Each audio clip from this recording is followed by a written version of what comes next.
নমস্কাৰ। এই মুহূৰ্তত অসমৰ প্ৰত্যেকগৰাকী জনতালৈ দিবলৈ আহিছোঁ ডাঙৰ খবৰ। আজি হৈছে 2 জানুৱাৰী। আজি অসমৰ লাখ লাখ দুখীয়াসকললৈ কেইখনমান চৰকাৰী আঁচনি লৈ দিবলৈ আহিছোঁ ডাঙৰ খবৰ। তো যিসকল মানুহে ভিডিঅ'টোত ক্লিক কৰিছে অনুগ্ৰহ কৰি ভিডিঅ'টো স্কিপ নকৰি প্ৰথমৰ পৰা শেষলৈ চাই থাকিব, কিয়নো এইটো ভিডিঅ'ৰ মাজত অৰুণোদয় আঁচনিৰ পৰা আৰম্ভ কৰি PM কিষাণ আঁচনিলৈ কেইখনমান গুৰুত্বপূৰ্ণ খবৰ আপোনালোকক প্ৰদান কৰিম। অনুগ্ৰহ কৰি ভিডিঅ'টোত ক্লিক কৰিছে যদি ভিডিঅ'টো স্কিপ নকৰি প্ৰথমৰ পৰা শেষলৈ চাই থাকিব। লগতে মোৰ চেনেলত নতুন হ'লে প্লিজ চেনেলটো ছাবস্ক্ৰাইব কৰি মোৰ লগত থাকিব। তো বলক ভিডিঅ'টো আৰম্ভ কৰি আজি প্ৰথমটো গুৰুত্বপূৰ্ণ আপডেটৰ বিষয়ে বিস্তাৰিত জানি লওক। তো আপোনালোকে মোবাইল স্ক্ৰীনত চাব পাৰিছে CMO আছামৰ ফালৰ পৰা প্ৰদান কৰিছে এক বিশেষ আপডেট। তো এইটো প্ৰথমে আপোনালোকক জনাই আছোঁ, ইয়াৰ পিছত অৰুণোদয় আঁচনিলৈ এখন গুৰুত্বপূৰ্ণ আপডেট আপোনালোকক প্ৰদান কৰিম। অনুগ্ৰহ কৰি ভিডিঅ'টো স্কিপ নকৰি চাই থাকিব। তো ইয়াতে লিখা আছে, নতুন দিনৰ আলাপত মাননীয় মুখ্যমন্ত্ৰী ডক্টৰ হিমন্ত বিশ্ব শৰ্মা ডাঙৰীয়া। তো মাননীয় মুখ্যমন্ত্ৰী ডক্টৰ হিমন্ত বিশ্ব শৰ্মা ডাঙৰীয়াই নতুন বছৰ উপলক্ষে কেইখনমান ডাঙৰ ঘোষণা কৰিছে।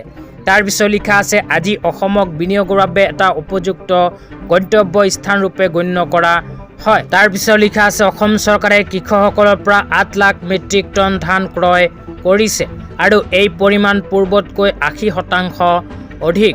ইয়াৰ লগতে কোৱা হৈছে, আধাতে শিক্ষানুষ্ঠান এৰাৰ হাৰ অসমত বহু পৰিমাণে কমিছে।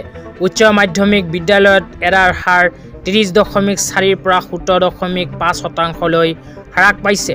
তাৰপিছত কোৱা হৈছে, আমি অসমলৈ প্ৰটন থেৰাপি যন্ত্ৰ অনাৰ প্ৰয়াস আছোঁ আৰু ইয়াৰ জৰিয়তে কৰ্কট ৰোগৰ চিকিৎসাত বহুখিনি সহায় হ'ব। এই যন্ত্ৰ থকা আমি দেশৰ প্ৰথমখন ৰাজ্যত পৰিগণিত হ'ম। তো তাৰপিছত আৰু লিখা আছে, যোৱা 5 বছৰত অসম বিধানসভাত 71খন নতুন আইন গৃহীত কৰা হৈছে। 144খন আইন কাৰ্যকৰী আৰু 373খন বাতিল কৰা হৈছে। তেতিয়া আপোনালোকক অৰুণোদয় আঁচনিলৈ এখন গুৰুত্বপূৰ্ণ আপডেট প্ৰদান কৰিম। অনুগ্ৰহ কৰি ভিডিঅ'টো স্কিপ নকৰি চাই থাকিব। তাৰপিছত লিখা আছে, বাবু আঁচনি। প্ৰথমে বাবু আঁচনিলৈ কি কোৱা হৈছে পঢ়ি আপোনালোকক শুনাই দিছোঁ। তো ইয়াতে লিখা আছে, বাবু আঁচনিৰ জৰিয়তে আমি স্নাতকোত্তৰ ছাত্ৰলৈ 2000 টকাকৈ আৰু স্নাতক পৰ্যায়ৰ ছাত্ৰলৈ 1000 টকাকৈ আগবঢ়াম। তো বাবু আঁচনিৰ জৰিয়তে অসম চৰকাৰে ছাত্ৰসকলক 2000কৈ টকা প্ৰদান কৰিব। তাৰপিছত অৰুণোদয় আঁচনিলৈ কোৱা হৈছে, 20 ফেব্ৰুৱাৰীত অৰুণোদয়ৰ জৰিয়তে অসমৰ আই মাতৃসকললৈ আমি প্ৰাক বিহুৰ উপহাৰ হিচাপে 8000 টকাকৈ আগবঢ়াম। অসম চৰকাৰে অহা 20 ফেব্ৰুৱাৰী তাৰিখে যিসকল মানুহৰ নাম অৰুণোদয় আঁচনিত অন্তৰ্ভুক্ত হৈ আছে সেইসকল মানুহক 4 মাহৰ টকা একেলগে মিলাই পেলাই 8000 টকা প্ৰদান কৰিব। 4 মাহৰ 5000 টকা আৰু 3000 টকা বিহুৰ উপহাৰ হিচাপে অহা 20 ফেব্ৰুৱাৰী তাৰিখে লাভ কৰিব লাখ লাখ দুখীয়াই, কিন্তু চলিত জানুৱাৰী মাহত টকা লাভ নকৰে। তেতিয়া আপোনালোকক দিবলৈ আহিছোঁ আজি দ্বিতীয়টো খুবেই গুৰুত্বপূৰ্ণ খবৰ।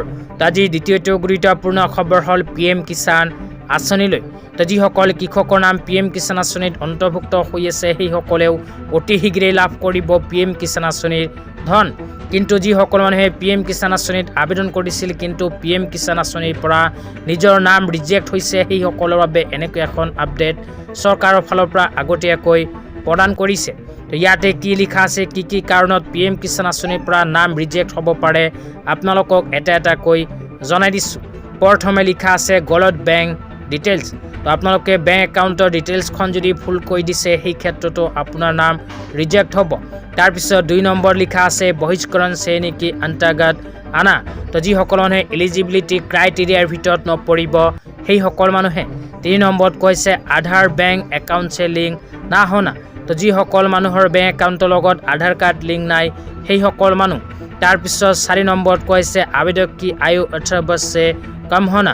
তো যিসকল মানুহে 18 বছৰতকৈ কম বয়সতে আবেদন কৰিছে সেইসকল মানুহৰ নাম ৰিজেক্ট হৈছে। তাৰপিছত একেবাৰে শেষত কৈছে PM কিষাণ আঁচনি KYC নকৰা। তো এইবোৰ মানুহৰ নাম PM কিষাণৰ পৰা